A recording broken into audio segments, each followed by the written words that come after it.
There's a head slowly rising from the trash can. She said her name was Tomi. The man in front of her is not afraid, because Tomi is her daughter, and not long ago he had killed her with his own hands. The head in the trash can is still talking. As if inspired by these words, the man walks to the window with a sharp knife and fixes his fierce gaze on his wife downstairs. The school at this time. Tsukiko, the man's other daughter, was still unaware. She was so happy to be confessed by her favorite senior, but she didn't know that Tomi was watching her. A year ago, Tsukiko also used to stare at Tomi. Tomi was much more popular than her, even though they were sisters. Even Tsukiko's crush also liked her sister Tomi, although she felt reluctant. Tsukiko often took pictures for Tomi, until one day Tomi suddenly said, As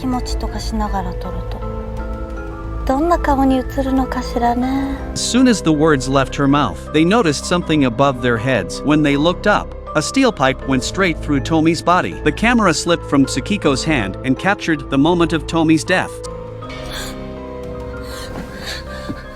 Tsukiko is having nightmares again. She keeps dreaming about the same scene. It had been a year since Tomi's death. The family bought a cake on Tomi's birthday to commemorate his death. The doorbell rang at the same time. The person at the door said she was Tomi. Mom and Dad thought someone was playing a prank. They opened the door and saw that it was really Tomi. This nice and pretty daughter is back. However, after her return, Tomi becomes irritable and insists that Mom and Dad go buy caviar. When she comes back, she's a lost daughter and she'll do anything she wants. But Tsukiko realizes that this person is not her sister at all. So she secretly watches Tomi to find evidence that she is an imposter. But she finds that her parents are becoming more and more abnormal. Dad was holding a bunch of Tomi's hair and sniffing it, and even licking it. When Tsukiko saw him, he said he was celebrating the reunion with his daughter. He also blamed Tsukiko for his cold attitude. The mother burned the previous photos. She said she was following Tomi's instructions. Tsukiko got into an argument with Tomi to protect the photos. Dad slapped Tsukiko straight across the face regardless of right or wrong.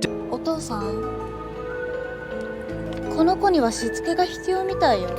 Even though Tsukiko struggled desperately, she was still tied up by her father. Tomi cut the wire of the iron and let Dad use it to teach Tsukiko a lesson. Dad's expression gradually became grim as he held the wire. He didn't even care that the person in front of him was his little girl and hit her hard. It was only when Tsukiko was knocked unconscious that Tomi stepped in to stop her father. Tsukiko realized that she would never be as important to her parents as Tomi. She was already thinking of backing down, but she didn't expect Tomi to let her go easily. Pulling back her long hair, tongue sticks out from the wound on her shoulder, and a human face soon grows out of it. Tsukiko was scared out of her mind. Tomi smiled and approached Tsukiko. She rushed out of the bathroom to tell Mom and Dad that Tomi was a monster. But her father, who was already under the spell, rushed up and slapped her several times without saying a word. But Tomi was not satisfied. She said she was leaving. No matter what her father said, she wouldn't listen.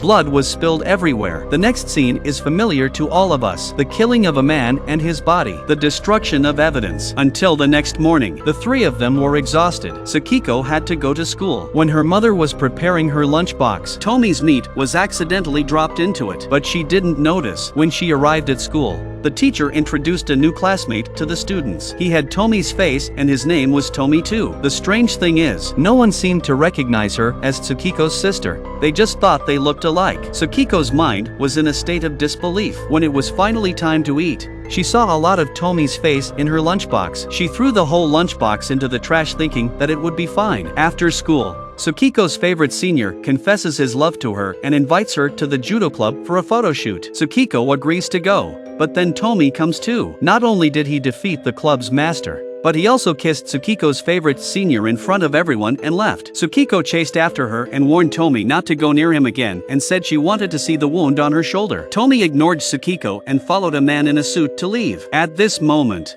Tsukiko still does not know. The only thing left of Tomi's head in the trash can at home is that she has come back to life. She compelled her father to kill her mother. She even asked her father to cut off her mother's flesh and give it to her as nourishment. Tsukiko comes home and doesn't see her mother. Dad explained that she had gone out. Tsukiko no longer suspected, but every time she saw Tomi and her senior together, Tsukiko's heart is always sad. At this time, she found a ghostly figure on Tomi's shoulder in the photo she took. There was a ghostly figure on Tomi's shoulder, just as Tsukiko was about to give the photos to the seniors. best friend who had disappeared for a few days suddenly appeared to stop Tsukiko. She said she had a new friend and then lifted her collar to reveal the human face inside when Tsukiko looked at her in shock. A few days ago Tsukiko threw the lunchbox into the trash. She was attracted by the sound coming from the garbage.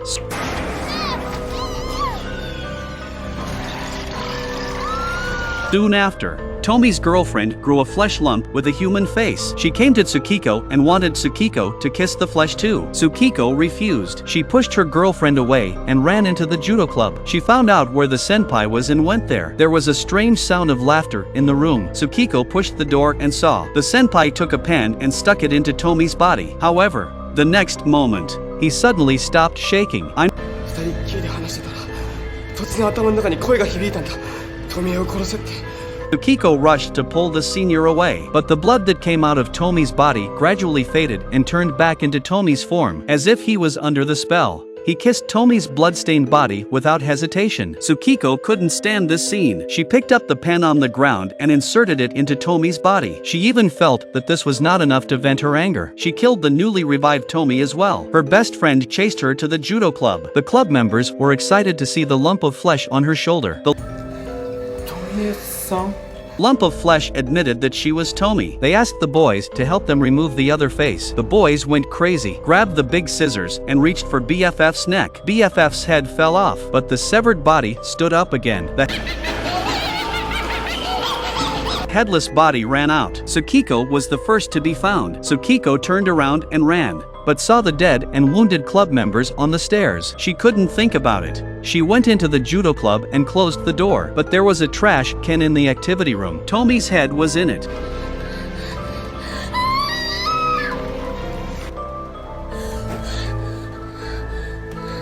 Was it all a dream before? Tsukiko woke up and her father and mother greeted her as usual. She couldn't help but ask about her sister, but her mother and father said she was an only child. The picture of Tomi has disappeared from the house. Mom told Tsukiko because Tsukiko had a bad experience in reality, so she imagined that Tomi had blamed her imaginary enemy for all her troubles. But the next moment, the room suddenly turned dark. Dad went crazy and ate Tomi's hair. The mother also wears Tomi's mask. They took control of Tsukiko. Tomi's huge head then fell from the sky. Mom and Dad told Tsukiko that she was not their real daughter, so they wanted to sacrifice Tsukiko to Tomi. Tomi unleashed the human face centipede and devoured her mother and father first. Tsukiko escaped to the upper floor. At the stairway, she met her senior and best friend. They said they never liked Tsukiko, so Tsukiko pushed her downstairs and was torn apart by the human face centipede. Tsukiko took out her camera. She used the flash to get rid of Tomi's big head. Tomi had already occupied the door. What? 私をどうしたいの？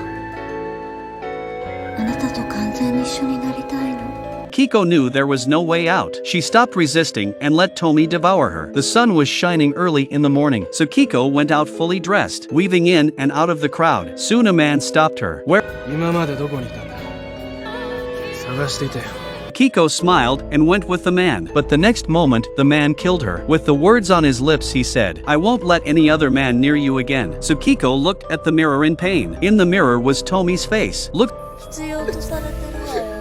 Tomi smiled. Tsukiko smiles too. Does Tomi really exist? All this time, Tsukiko was often left out. She was not loved by her parents at home and at school. Her girlfriend's affection for her was just a pretense. Even her crush, the senior, has never taken her seriously. So Tsukiko imagined Tomi and went back and forth between fantasy and reality. Rather than being jealous of Tomi, she wanted to be Tomi and become a person to be loved. So in the end she became Tomi. She tasted what it was like to be needed. But along with that comes death and pain. And yet, she was satisfied with the result. She was satisfied with the result. As long as she is needed, she is willing to do whatever it takes. But is it really possible to feel happy with such a distorted feeling?